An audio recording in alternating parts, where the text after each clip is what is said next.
রাতে হঠাৎ ঘুম ভাঙলে সাধারণত আমরা আবার ঘুমিয়ে পড়ি।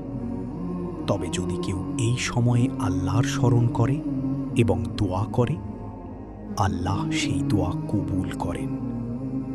সুবহানাল্লাহ। সহিহ বুখারী 1154।